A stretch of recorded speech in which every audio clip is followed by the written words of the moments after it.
pembicara berikutnya Pak Agus Budi Laksana, karena beliau kejar-kejar pesawat yang sudah menunggu, jadi harus bicara lebih dulu. Ya, monggo Pak Agus, ya silakan. Terima kasih Pak.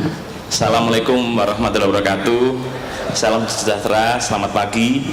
Alhamdulillah pagi ini selain saya datang ke Blitar yang baru pertama kali Pak, saya kesini Pak, walaupun saya arek Surabaya, kemudian saya baru pertama kali dan saya kaget melihat perkembangan di Blitar ini, walaupun belum pernah melihat, tapi dari ceritanya Bapak tadi mewakili Pak Wali Kota Blitar menjadi nomor 1 di Jawa Timur untuk pendapatannya, saya apresiasi sekali Pak. Saya pikir kalau saya bilang kuliah umum kurang pantas, karena senior-senior saya, guru-guru saya Pak, yang sekarang sudah sekian puluh tahun, hampir 20 tahun saya belum berjumpa kembali. Sekarang bapak-bapak, Pak Nyoman Sutantre, kemudian Pak Herman sudah menjadi profesor, jadi guru besar. Jadi saya akan menginformasikan masalah perjalanan industri dirgantara nasional, dimulai dari Presiden Soekarno pada saat hari ulang tahun ke-10 TNI Angkatan Udara.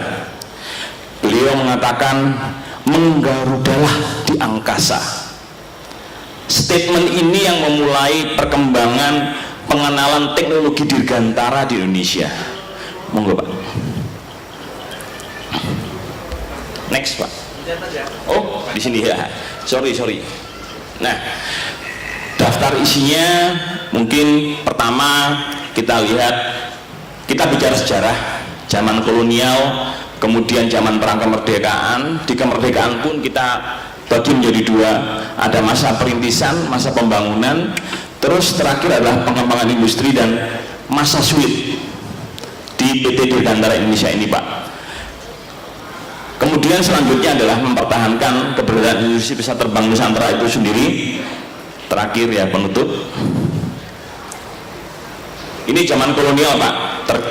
Ternyata tahun 1904 para penjajah ini sudah mengenalkan teknologi dirgantara itu dengan membuat pesawat dari bambu, terus dikombinasi dengan badannya itu dari kulit kerbau. Ini dikembangkan oleh salah satu insinyur di Belanda, namanya Insinyur Onen. Kemudian di tahun 1914 kita ini khususnya di Surabaya dijadikan pengujian untuk pesawat-pesawat produk Belanda, khususnya untuk pengujian dalam rangka proses sertifikasi saat itu, yaitu pesawat ini harus bisa terbang dengan layak dan baik di negara tropis. Diuji di Surabaya di tahun 14. Kemudian mulai dikenalkan dengan teknologi kedirgantaraan dengan aero modeling dan lain sebagainya. Tahun 23 berubah petanya, mulai kembali lagi ke Jawa Barat, tepatnya di Sukamiskin, Bandung. Insinyur Gastra itu mulai membuat industri pesawat terbang di Indonesia. Kemudian tahun 24 di Andir, yang sekarang menjadi lapangan terbang internasional Hussein Sastra Negara, berseberangan dengan kantor kami PT Dirgantara Indonesia, mulai dibuat untuk merakit dan membuat pesawat-pesawat ringan dan merakit pesawat-pesawat bomber dalam rangka mengantisipasi serangan Jepang tahun 24. Kemudian pada saat itu mulai tumbuh para bumi putra dari daerah Jawa Barat untuk mengembangkan, bahkan membuat pesawat yang ditujukan atas pesanan pengusaha roti keturunan Cina, dan pesawat ini diterbangkan dari Batavia menuju Amsterdam sampai ke London Pak. Ini mulainya bangsa kita untuk membuat pesawat, pengenalan tentunya dari belajar dari teknologi para penjajah saat itu. Kemudian mulai fase kemerdekaan atau masa perintisan pada tepatnya tahun 1955. Pada saat itu Pak hari ulang tahun TNI AU ke-10, Presiden Soekarno melakukan pidato yang intinya adalah menggarudalah di angkasa. Ternyata Bung Karno saat itu tidak hanya pidato, tapi beliau juga mengimplementasikan pidatonya. Caranya bagaimana? Menyekolahkan para calon-calon insinyur muda itu ke berbagai negara di Eropa. Contohnya yang paling kita kenal adalah di sini ada Pak Habibie, terus Profesor Utario Diwan, kemudian ada lagi Senju, terus Insinyur Sugito, kemudian salah satunya juga Yono. Dan mereka ini adalah salah satu dari sekian the founding father atau pendiri PT Dirgantara Indonesia. Kemudian salah satu pendiri yaitu Pak Nurtanio itu menciptakan pesawat kecil ringan, tapi tahun 67 beliau jatuh meninggal dengan pesawat ciptaannya. Jadi ini sebagai penghormatan, maka tahun 76 kita mendirikan industri pesawat terbang, kita namakan industri pesawat terbang Nurtanio. Nah, zaman kemerdekaan Pak, tentunya dengan tadi itu pidatonya Pak Soekarno menggarudalah Garudaku, itu salah satunya adalah kita menguasai angkasa dari Sabang sampai Merauke dengan teknologi menyambungkan jembatan udara dan jembatan maritim dengan dibentuknya beberapa industri nasional. Pertama adalah PT Industri Pesawat Terbang Nurtanio dan PT PAL. Tentunya ini tidak cukup, dikenalkan juga dengan industri telekomunikasi di sini.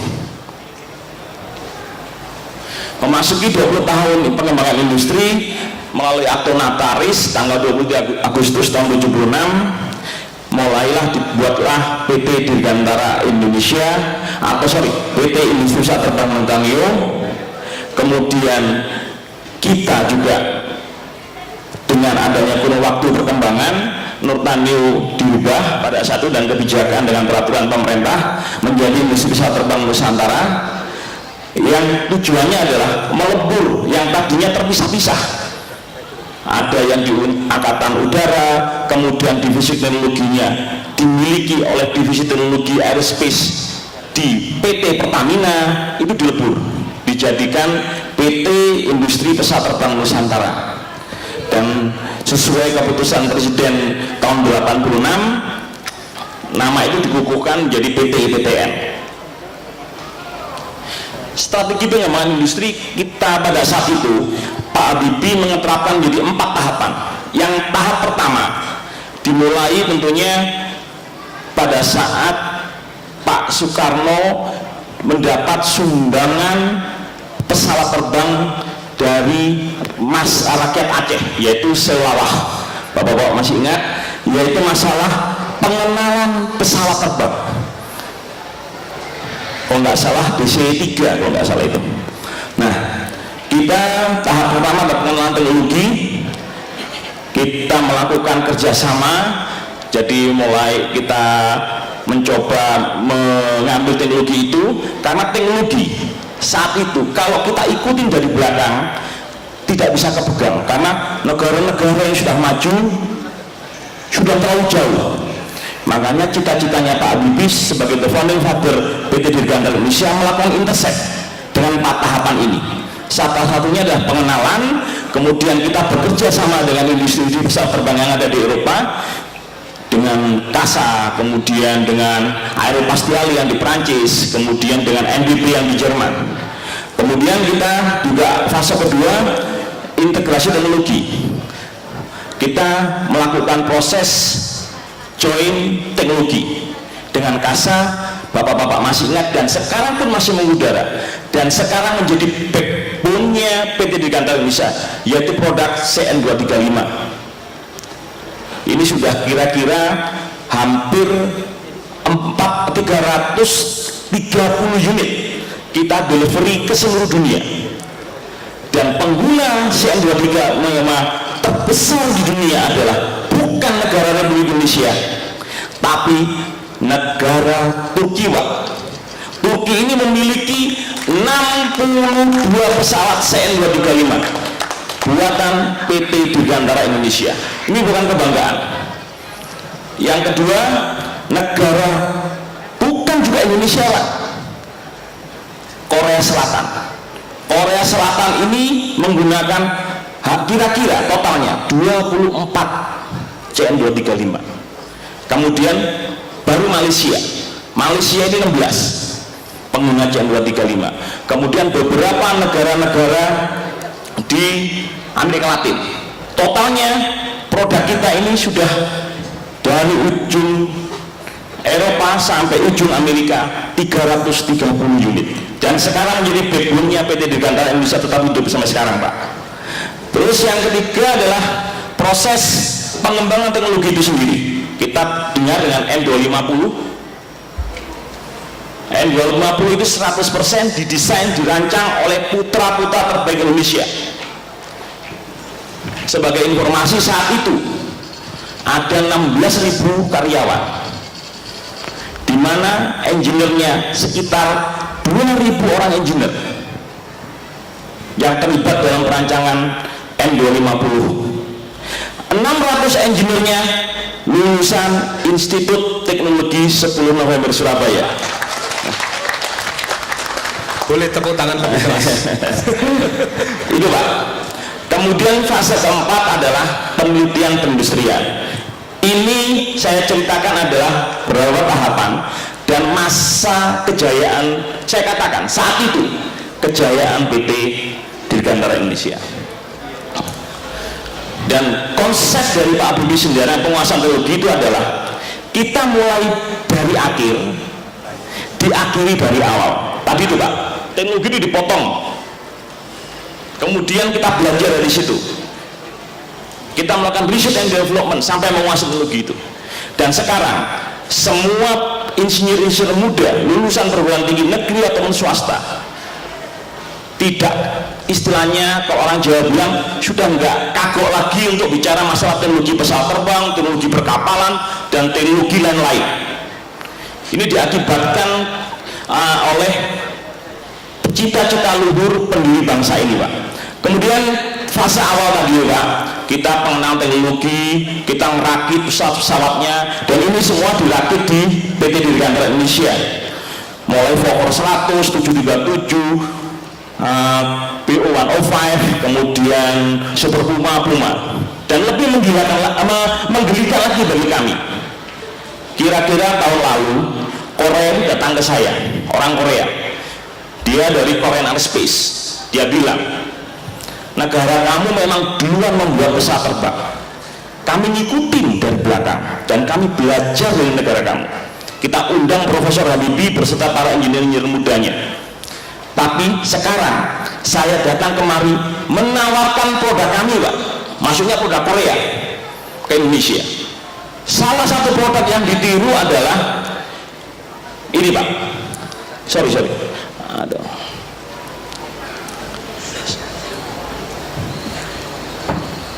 Pak, kita belajar teknologi Super Puma ini buatan Prancis, kita rakit, kita modifikasi di tahun 77 sampai akhir tahun 99. Kemudian kita tinggalkan karena dengan pengembangan teknologi kita tinggalkan, kita mencoba meraih ke teknologi yang lebih tinggi lagi. Sama Korea, sama pabriknya yang ada di Prancis itu, Pak, sekarang jadi Airbus atau konsorsiumnya namanya EADS, dibeli lisensinya, satu gulungan desainnya itu dipindahin di Korea Selatan, dibuat lagi, dijual ke Indonesia, Pak. Apa nggak kurang ajar, Pak? Ini kenyataan. Dia namakan produk helikopter ini namanya Suryo. Itu sebenarnya teknologi yang kita kuasai di tahun 77. dibuat di Indonesia, kita kembangkan, kita modifikasi, dipakai oleh TNI Angkatan Udara, TNI Angkatan Laut, dan sekarang masih beroperasi. Kemudian pabriknya dibeli sama Korea, dibuat, dimodifikasi, mesinnya diganti, dijual ke Indonesia.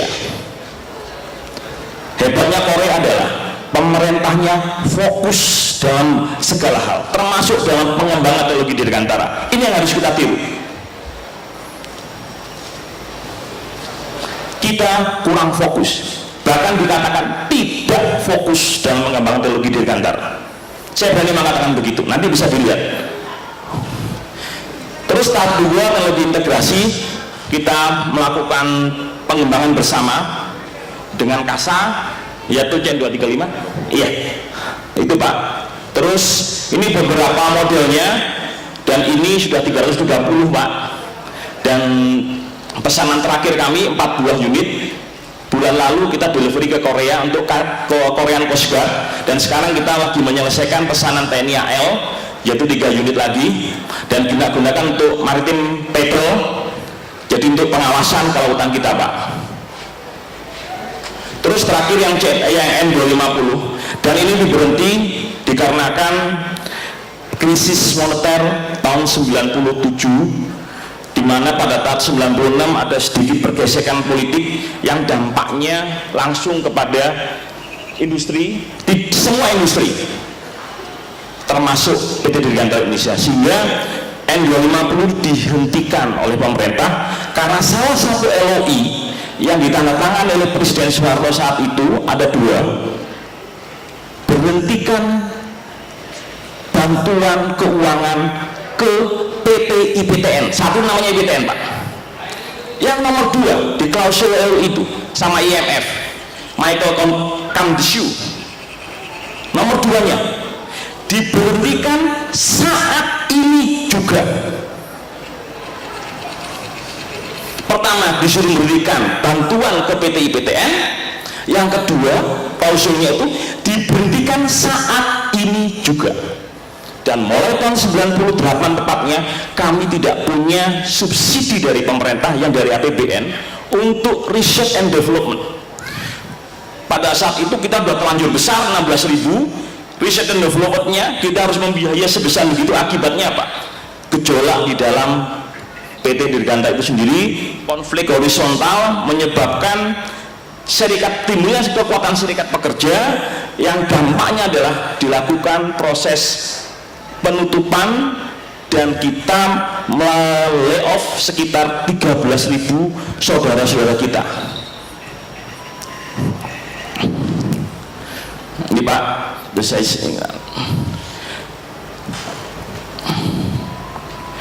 program ini Pak tidak hanya di program N250, tapi juga program N2130 calon penggantinya 737 yang diharapkan terbang di tahun 2004 yang lalu, kira-kira 8 tahun yang lalu. Kalau ini terbang Pak, yang Bapak naikin, yang saya naikin bukan 737 lagi, tapi N2130. Karena apa Pak? N250 adalah mulai fase pengenalan kita, karena di situ teknologi fly by wire. Kalau Indonesia sanggup melakukan ini, otomatis kita akan sanggup melakukan pembuatan semua jenis pesawat, termasuk pesawat tempur. Ini yang dikhawatirkan oleh negara-negara yang mau menjajah kita dan menjadikan kita ini sendiri sebagai pasar di Asia. Penduduk kita 250 juta, wilayah kita kalau kita sebandingkan itu ibarat dari London sampai Moskow, berpulau-pulau. Ini yang menjadi kita khawatir. Cocoknya Indonesia harus kita jadikan pasar. Dampaknya ini Pak, termasuk program kita penguasaan teknologi telekomunikasi. Kita bekerjasama dengan Boeing Aerospace, kita bekerjasama dengan Hughes Aerospace. Semua teman-teman saya, saudara-saudara saya dipulangkan dari Amerika sampai di Indonesia karena tidak ada pengembangan teknologi, terpaksa satu persatu mengundurkan diri dan bekerja di perusahaan-perusahaan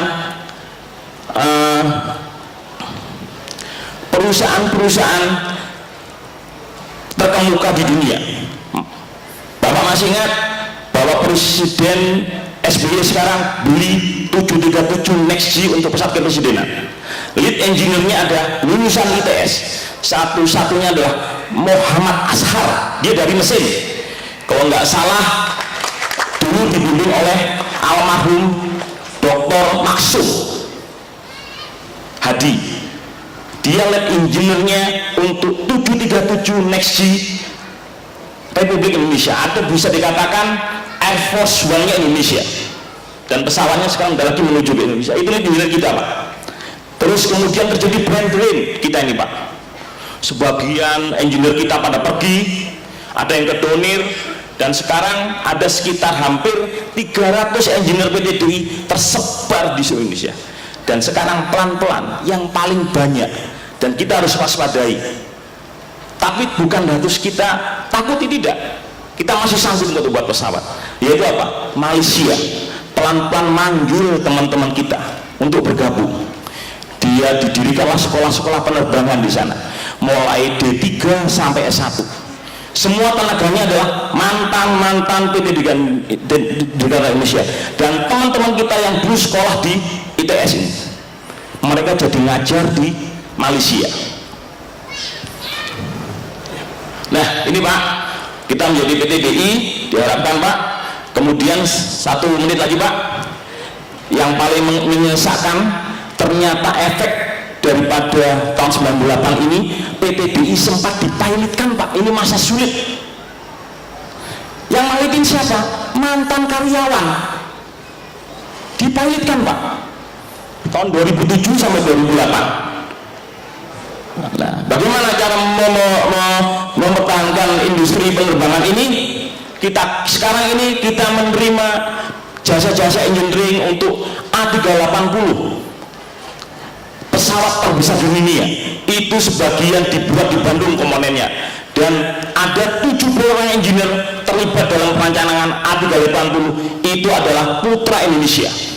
A350 400M, kemudian 737 kita jual tenaganya karena supaya kita bisa hidup, karena nggak dibantu pemerintah. Tapi ini nggak cukup Pak bagi kita. Kita harus punya produk unggulan untuk menggantikan CN235, N250. Mau tidak mau kita mengembangkan pesawat baru, tentunya didukung oleh peraturan peraturan presiden tahun 2008. Kita mengembangkan pesawat terbaru N219 untuk sebagai jembatan udara, 19 penumpang, 2 engine. Karena Bapak kok turun Pak dari 50 menjadi 19 tentunya, karena kita mulai berpikir ke dalam lagi. Kita bicara market research, karena nggak ada bantuan pemerintah Pak, maka kita kembangkan pesawat yang marketnya relatif besar. Karena market ini adalah kalau seluruh dunia kurang lebih 1.200 pesawat sekelas ini, dan sekelas ini sekarang kompetitor paling berat adalah Viking buatan Kanada, atau dulu namanya Twin Otter. Ini yang kita kembangkan Pak.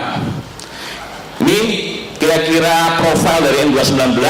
Kalau ini untuk menghubungkan dari Sabang sampai Merauke Pak. Nah kemudian dan dengan adanya undang-undang tahun 2009, di mana kita harus mempertahankan masalah industri kedirgantaraan, kita lakukan restrukturisasi, dan insya Allah dalam waktu dekat kita akan dapat kucuran dana, dan sebagian utang-utang lama kita dibebaskan oleh pemerintah sebagai penyertaan modal, dan kita dapat kucuran dana 2,2 triliun. Tapi sebenarnya saya sebagai orang muda di PT Dirgantara bukan bangsa pengemis, saya nggak mau PMN, saya nggak mau 2,2, tapi kejelasan pemerintah tentang PT Dirgantara Indonesia itu yang saya harapkan. Mau diteruskan apa tidak? Malu saya kalau istilahnya orang Jawa itu nyadong gitu loh Pak.